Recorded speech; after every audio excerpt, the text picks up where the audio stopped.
कैसे जाने कि हम उपासना के फल को प्राप्त कर लिए? लक्षण है उसके। किसी भी साधन से चले जब ये लक्षण आ जाए तो जान लेना कि साधना परिपक्व हो गई, साधना पक गई, अर्थात वो सिद्धावस्था को प्राप्त हो रहा है। क्या लक्षण? सबसे पहला लक्षण उसके अंदर आता है मरने का भय खत्म हो जाना, जीने की इच्छा बनी रहना। पहला है मरने का भय खत्म हो जाना, चाहे वो कर्मयोगी हो, ज्ञान योगी हो, भक्ति योगी हो, या किसी भी अष्टांग योगी हो, किसी भी मार्ग का पथिक हो, उसकी जब सिद्धावस्था आती है तो सबसे पहला लक्षण प्रकट होता है निर्भय। सब भयों से भी बड़ा भय है मृत्यु का भय। उस उपासक के हृदय में किंचन मात्र भी मृत्यु का भय नहीं रह जाता। ये देखो अंदर से मरने का नाम सुनकर के भय लगता है कि नहीं लगता? अगर लगता है तो अभी साधना पथ पे हो, अभी लक्ष्य पे नहीं पहुंचे। लक्ष्य में पहुंचने पर मृत्यु का भय ही नहीं है, किसी भी तरह से उसे कष्ट नहीं। कैसे? जैसे नाटक चल रहा हो और उसमें सामने विपक्ष से वार किया गया और मरने का वो नाटक किया, उसको कोई भय लग रहा है? सामने से तलवार भाला गोली मारी जा रही, क्योंकि वो नाटक है। उसको पता है मुझे ठीक ऐसा ही रोल निर्वाह करना है जिससे दर्शक देख करके वाह कर रहे हैं। बिल्कुल उसमें वो जान करके नाटक करता है, वो जान करके ऐसी उपस्थित सीन करता है कि सामने वाला प्रभावित हो जाए। उसको मृत्यु का भय थोड़ी लग रहा है, क्योंकि जान रहा नाटक है। ऐसे ही ठीक जो परिपक्व अवस्था को प्राप्त है वैसा ही नाटक देखता है। जैसे प्रलय में भी भयभीत नहीं होता भक्त, ऐसा शास्त्रों में आया। तो सैकड़ों हजारों आप नाटक देखते, उसमें देखते सैकड़ों लोग मारे जा रहे हैं, गांव के गांव जलाए जा रहे हैं, आपको थोड़ी भी पीड़ा नहीं होती, क्योंकि मूल में आपको पता है नाटक है, ये दिखावटी है, वास्तविक ऐसा नहीं है। ऐसे ही उस पवित्र अंतःकरण वाले परिपक्व अवस्था को प्राप्त हुए किसी भी साधन पथ से जो चला है, उसको संपूर्ण संसार का नाटक रहस्य पता चल जाता है। इसलिए महाप्रलय में भी केवल नाटक देख रहा है। जैसे अपने गांव का गांव आग लगाई जा रही देख रहे, पर कोई भय या दुख नहीं, क्योंकि पता है नाटक है, झूठा है।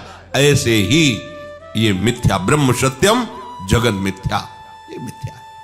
वो अपने शरीर को ऐसे मिथ्या अनुभव का है तो अनुभव होता है, जो मिथ्या है तो उसे अनुभव हो रहा है। अब उस असत शरीर के छोड़ने का उसे कोई भय नहीं है, क्योंकि उसने पहले ही छोड़ दिया है। माना हुआ अपनापन प्रभु के चरणों में ऐसा समर्पित हुआ कि देह शुद्ध ही गई, देह कुटुंब ते जाए छूट सब ही विधि नातो। जब तक मरने का भय है तब तक परिपक्व अवस्था नहीं है। मृत्यु का भय खत्म हो जाए। जांचो, यहां सब 1 मिनट में लीला प्रवेश की बात करते हैं। मुझे भगवत प्राप्ति हो गई, मुझे ब्रह्म बोध हो गया है, तो ऐसे कपड़ा क्यों रखे? बोले वो व्यक्ति दिखाई देते हैं ना, ब्रह्मबोध हो गया और व्यक्ति दिखाई देते हैं। जिसे ब्रह्मबोध हो जाता है उसकी ब्रह्म दृष्टि हो जाती है, व्यक्ति कहां? गलत नहीं चलो, सही से चलोगे तो ब्रह्मबोध हो जाएगा। इसीलिए तुम्हें मनुष्य शरीर मिला है। हाँ, वो मुझे राधा कृष्ण का साक्षात्कार हो गया। अरे जब तक मैं हूं तू है तब तक कहां साक्षात्कार है? जिन्हें साक्षात्कार होता है वो वही होते हैं। जानत तुम्हें तुम्हें हो जाती। मैंने साक्षात्कार किया वो कर ही नहीं सकता। जिसने साक्षात्कार किया बताने वाला ही नहीं रह जाता। जो बताया जाता सब बाहरी बात होती है, आंतरिक तो बता ही नहीं देता। मरने का भय खत्म हो जाए बस। दूसरा, जीने की इच्छा ना रह जाए। देखो कितना सुंदर है, जीने की इच्छा। अभी शरीर नष्ट हो जाए क्या, जीने की इच्छा नहीं। जितनी श्वासें हैं राधा राधा राधा, हमें क्या जरूरत है कि हम शाम तक जिए और साधना करें? क्यों इच्छा कर रहे हैं? श्री जी की इच्छा है कि यही श्वास आखिरी हो तो राधा हो गया। इसलिए हम हर श्वास में राधा बोलेंगे। पता नहीं कौन सी श्वास हमारी आखिरी हो, हम क्यों जिए? अगर जीने की इच्छा है तो शरीर राग है, शरीर राग है तो भोग का सुख भाव है, भोगों का सुख भाव है तो संग्रह बुद्धि है, संग्रह बुद्धि तो जिसको हमने संग्रह किया, जिसे अपना माना वो छूट जाएगा, इस बात का भय है। इसलिए मृत्यु से भय लगता है और जीने की इच्छा रहती है। शरीर राग, कर्ता भोक्ता भाव, यही भय प्रदान कर रहा। मूल बात समझिए, जीने की इच्छा खत्म हो जाती है। जब तक जीने की इच्छा है तब तक अज्ञान है, मरने का भय है तो अज्ञान है। कुछ भी पाने की इच्छा, तीसरा, पहला मरने का भय, दूसरा जीने की इच्छा, और तीसरा कुछ भी पाने की इच्छा। कुछ भी, कुछ पाने की इच्छा नहीं, जा ही न चाहिए कबहू कछु। तो कह दे कि प्रभु की पाने की इच्छा। तुम यहां सिद्ध के लक्षण बता रहे, साधक के नहीं। जो सिद्ध हो चुका है उसे कुछ पाने की इच्छा नहीं रहती, कुछ भी पाने की इच्छा नहीं रहती। क्योंकि जिनके पाने के बाद कुछ पाना बाकी नहीं रह जाता, वो प्राप्त ऐसे हो जाते हैं कि अपना पता ही खो जाता है, वही वो रह जाते हैं। कान भय प्राण में, प्राण भय कान में, ही में न जान परे कान है कि प्राण है। प्राणनाथ श्यामाजू का ऐसा अधिकार हो जाता है, संपूर्ण इंद्रिय मन बुद्धि चित्त अहंकार स्वभाव सब भगवत में, सब प्रभु में। तो जब तक खोज चालू है तब तक मैं है, और जब खोज पूरी हुई तो जिनकी खोज है वही रह जाते, खोजने वाला नहीं रहता, खोजने वाला ही नहीं रहता। पाने की कोई भी इच्छा, कुछ भी पाने की इच्छा, ये कचाई है, और वही सिद्ध है जिसे कुछ पाने की इच्छा नहीं। करने का राग, ये करना है, जब तक ये है तब तक वो परिपक्व अवस्था को प्राप्त नहीं है। महापुरुषों के द्वारा भी चेष्टाएं होती हैं जिसे आप कह सकते हो कि उन्होंने वो किया, आप कह सकते हो वो नहीं, क्योंकि उनका कुछ भी नहीं बकाया रहा। तो जो क्रिया हो रही, तुम निमित्त केवल उनको दे सकते हो, करने वाले प्रभु ही हैं, क्योंकि उनके मन में बुद्धि में चित्त में अहम में चेष्टा में केवल प्रभु होते हैं। प्रभुमय होकर के प्रभुमय जगत में प्रभुमय कार्य हो रहा है। वो संसारी होकर संकल्प विकल्प करके कर्ता भाव से कुछ नहीं। ये सिद्धावस्था का लक्षण है। मरने का भय नहीं, जीने की इच्छा नहीं, कुछ भी पाने का लालच नहीं, कुछ भी करने का राग नहीं। ये हो गई स्थिति। ये स्थिति के बाद आगे चलकर फिर प्रेम रस है। ये स्थिति सबको प्राप्त होती है, चाहे वो ज्ञान योगी हो, चाहे अष्टांग योगी हो, चाहे कर्म योगी हो, चाहे भक्ति योगी हो। भक्ति योग में ये महामहिम स्वरूप है कि वो यही नहीं टिकता, अब इसके बाद उसके अंदर इच्छा जागृत होती है। ये जो इच्छा होती है ये जागतिक इच्छाएं नहीं है। देखो, संपूर्ण श्रीमद राधा सुधा निधि में इच्छा ही जागृत की गई। ऐसा कब होगा? हम श्री जी के लिए ऐसी सेवा करेंगी, ऐसा श्री जी की विचिन्वंती के शान कुचन कर जई कंचुक पटम को चाप्या मुंचंती कुछ कनक दिव्य कलसयु। ऐसा कब होगा? पत्रावलिम रची तुम कुछ योग कपूर। ये इच्छा ऐसा महामहिम स्वरूप है जो बड़े बड़े सिद्धों के लिए भी दुर्लभ है। प्यारोढ़ क्षमते न यच्छु शुकादी नाम तो ध्यानगम संभाव्योपि विरंचि नारद शिव। यहां तक पूर्ण हो गया। अब ये पूर्ण के बाद जो यात्रा होती प्रेमियों की होती है, वो अखंडानंद और ये अनंतानंद। अनंत जो उपासक प्रभु के चरणारविंद का इस कोटि से आश्रय ले लेता है, नित्य निरंतर उसका भजन होने लगता है, क्योंकि अब कोई आस नहीं रही किसी से, विश्वास नहीं, भरोसा नहीं, संबंध नहीं। बहुत ध्यान देने योग्य बात है। हमारा जो अनन्य भजन, अखंड भजन, अव्यावृत भजन नहीं हो रहा, उसका कारण है कहीं अन्य कोई आस है, कहीं अन्य कोई भरोसा है, अन्य कोई विश्वास है। वही अन्य आस, विश्वास, भरोसा हमारे अनन्य भजन को नष्ट कर रहा है। जिसका एकमात्र प्रभु से आशा, एकमात्र प्रभु पर विश्वास, एकमात्र प्रभु से संबंध है, भरोसा है, उसका अनन्य भजन शुरू हो जाता है। वो अनन्य भजन करता है, ये शब्द नहीं आया, शब्द आया उसका अनन्य भजन शुरू हो जाता है। ये अनन्य भजन की वृत्ति आपके अन्य आश्रय छोड़ने से, प्रभु की कृपा से आई है, समझ लीजिए। नहीं तो आप प्रयासरत हैं, देखो प्रयासरत हैं, आप उपासक हैं, पर अखंड भजन थोड़ी हो रहा है कि भगवदाकार वृत्ति एकदम। चाहे आप चल रहे हैं, आप व्यवहार में हैं, या बैठे हैं, पड़े हैं, सो रहे हैं, या जग रहे हैं, ऐसा होता है। कैसे भजन की कैसे वो शब्द ही नहीं है जिससे वो अंतःकरण की स्थिति को शब्दों में बांधकर बताया जा सके, क्योंकि वो अचिंत्य आनंद प्रभु के द्वारा वो दी हुई वृत्ति है, इसलिए वो अचिंत्य है।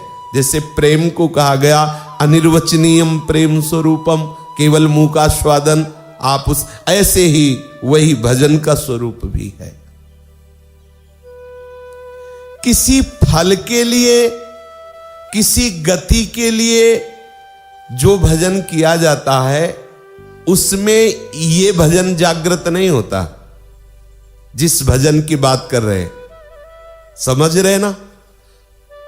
प्रायः इसीलिए कहा गया है कि निष्काम भगवत प्रेमी महात्मा कोई बिरला होता है। कोई एक पाव भगत जिमि मोई, जो कहो हरिवंश रस बिरलो समुझनहार, एक दोई जो पाइए खोजी सब संसार। तो आप कह सकते हैं कि एक दो की बात कही जा रही, बहुत लोग भजन कर रहे हैं, बोले वो आत्म सुख के लिए कर रहे हैं। कई होते हैं विषय सुख के लिए करते हैं, कई होते हैं शुभ गति कल्याण, लेकिन यहां जो अभी चर्चा अभी हो रही है, ये उस महान प्रेमी भागवत की हो रही है जिसको किंचन मात्र कोई आकांक्षा नहीं। कल चर्चा आपने जहां विश्राम हुई थी वहां पर आप अपनी दृष्टि ले जाइए आंतरिक, उसमें यही था। भजन केवल भजन के लिए हो रहा है। भजन का फल कल्याण, मोक्ष, परम पद, कोई ऐसी आकांक्षा उसके हृदय में नहीं है। जो किसी कामना से भजन करते हैं, परम बंधनी उदार है, ऐसा नहीं, पर यह महाभागवत निर्भर भक्ति की स्थिति का वर्णन है। इसमें वो भजन करता नहीं है, इसमें भजन होता है। वो देखता है, वो सुनता है, वो उसमें रमण करता है। जो आया हुआ है, जो वृत्ति भजन की उदय हुई है, उसको वो सुनता है, चल रहा है, वो देखता है, वो उसमें रमण करता है। वो भजन कर नहीं रहा, उसके प्रत्येक यंत्र, प्रत्येक करण भजन के लिए स्वयं वो बाध्य हो चुके हैं। भजन बैठ गया है जबरदस्ती मन में, बुद्धि में, चित्त में, अहम में, वो अब स्वाभाविक हो रहा है, बाध्य है। वो ऐसा नहीं है कि एक क्षण भी भजन से बिलग जी सके। अब जैसे जीवन धारण करने के लिए श्वास लेना अनिवार्य है, बाध्य है वो इस पर। जीवन धारण करना है तो श्वास लेना है। वैसे ही वो प्रेमी महाभागवत जिएगा तो भजन से, भजन से। जैसे श्वास से वो जीवन होता, ऐसे उसका जीवन भजन है। सोते जागते, उठते बैठते, खाते पीते, प्रत्येक चेष्टा करते जैसे बिना प्रयास के श्वासोच्छ्वास होता रहता है, ऐसे उसका भजन होता रहता है। उसे कहते हैं अव्यावृत भजनात्, उसे कहते हैं अखंड भजन। इसी की मांग भोरी सखी जी कह रहे हैं। कह रहे कि श्वास और नाम ये दो अलग अलग चलते हैं लाडली, मुझे अच्छा नहीं लगता। श्वास नाम श्वास दो बिलग चलते हैं, इनको भेद न मोको भावे। श्वास ही नाम, नाम ही श्वासा, नाम श्वास को भेद मिटावे। रोम रोम जब रग रग बोले, तब कछ स्वाद नाम को पाए। ये है भजन की स्थिति। श्री जी से कह रहे हैं भोलानाथ जी कि मेरा जी घबरा रहा है। क्यों घबरा रहा है? ये नाम और श्वास अलग अलग चलते हैं। लाडली ऐसी कृपा करो कि श्वास ही नाम, नाम ही श्वासा, नाम श्वास को भेद मिटावे। ये फिर क्या होता है? बोले रोम रोम रग रग नाम में हो जाता है, नाम में हो जाता है, नाम उतरता है नस नाड़ियों। जैसे हम जल पिए वो पच करके फिर हर नस नाड़ी में पोषण करता है, हर नस नाड़ी में जाता है। ऐसे ही जिह्वा से नाम नीचे गले में उतरा, गले से हृदय में, और हृदय से नस नाड़ियों में, हड्डियों में। फिर इतना प्रभाव बढ़ता है, वो जहां बैठ जाए तो भूमि में नाम उतरता है। वो जिसे छू ले वो वस्तु नाम बोलने लगती। कैसी महिमा है प्रभु के भजन की। यदि किसी भी कारण से कदाचित उसे ऐसा आभास हो जाए कि नाम छूट गया, क्या छूटता नहीं है, आभास हो जाए उसे ऐसा कि नाम छूट गया क्या, तो उसका दम घुटने लगता है। ऐसी भयंकर व्याकुलता होती। तद स्मरणे परम व्याकुल दे, परम व्याकुलता। अब उस व्याकुलता को तो वही जानता है, परम व्याकुलता। नित्य निरंतर भजन में डूबा हुआ भी एक क्षण के लिए भजन छूटने का भ्रम हो गया तो वो परम व्याकुल हो गया, तड़पने लगा, व्याकुलता पूर्वक तड़प। ऐसा कैसे हो गया? और ऐसा हो ही नहीं सकता, क्योंकि व्याकुलता शब्द गाढ़ अवस्था का प्रतीक है। वो उस समय भी गाढ़ अवस्था में है कि कैसे छूट गया। चित्त की अनन्यता होने के कारण, बहुत बहुत अमृतमय वचन है। चित्त की अनन्यता होने के कारण नाम चित्त की वृत्तियों में समा गया। मुरारी पादार्पित चित्त वृत्ति, ये स्थिति है। प्रभु के स्मरण के सिवा ना किसी दूसरे के अस्तित्व की कल्पना है। कोई दूसरा है ही नहीं चित्त में, उनके कल्पना भी नहीं। जैसे एक विषयी पुरुष के चित्त में कहीं भी प्रभु की लीलाओं की कल्पना भी नहीं, भावना भी नहीं, वो डूबा रहता है रात दिन वही बहिर्मुख विषयों में। उस महाभागवत के चित्त में अनन्यता ऐसी छा गई है कि किसी और की स्मृति, किसी और की कल्पना, किसी और का अस्तित्व ही नहीं रह गया। इतनी भी गुंजाइश उसके हृदय में अब नहीं है कि एक भी वृत्ति क्षण भर के लिए किसी अन्य का चिंतन कर सके। गुंजाइश ही नहीं। नाहीन रहो ही महा ठौर, नंद नंदन अछत आके विराजमान हो गए स्मृति रूप से प्रभु। इस भजन के प्राप्त होने पर प्रभु की संपूर्ण लीलाओं के दर्शन का अधिकारी हो गया। समझ रहे? अब लीला में उसके प्रवेश होने की भूमिका तैयार हुई। स्मृति, मैं स्मृति कर रहा हूं, यह भी अहम का लय, स्वाभाविक भजन का इस तरह से स्फुरण कि चित्त की एक वृत्ति में भी कहीं अन्य का अस्तित्व नहीं, अन्य की कल्पना नहीं।